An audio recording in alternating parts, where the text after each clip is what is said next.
காதலிக்க மறுத்த மாணவி மற்றும் அவரது தோழி மீது வாலிபர் ஆசிடை வீசிய கொடூர சம்பவம் டெல்லியில் நடந்துள்ளது. மேற்கு டெல்லியில் உள்ள பேகம்பூர் பகுதியைச் சேர்ந்த கீதா தேவி என்பவரது மகள் பார்வதி அங்குள்ள பள்ளியில் படித்து வந்தார். ஞாயிறு மாலையில் பார்வதியும் அவரது தோழி காயத்ரியும் மார்க்கெட்டுக்கு சென்று கொண்டிருந்தனர்.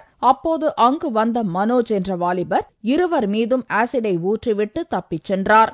முகம் வெந்த நிலையில் இருவரும் LNJP மருத்துவமனையில் சேர்க்கப்பட்டுள்ளனர். பேகம்பூர் போலீசார் நடத்திய விசாரணையில் பார்வதி பள்ளிக்கு செல்லும்போது பின்தொடர்ந்து சென்று மனோஜ் தன்னை காதலிக்கும்படியும் திருமணம் செய்து கொள்ளும்படியும் தொல்லை கொடுத்து வந்ததாகவும் அதை பார்வதி நிராகரித்ததால் ஆத்திரமடைந்து இந்த காரியத்தை செய்திருக்கலாம் என்று பார்வதியின் தாய் கீதா தேவி கூறினார்.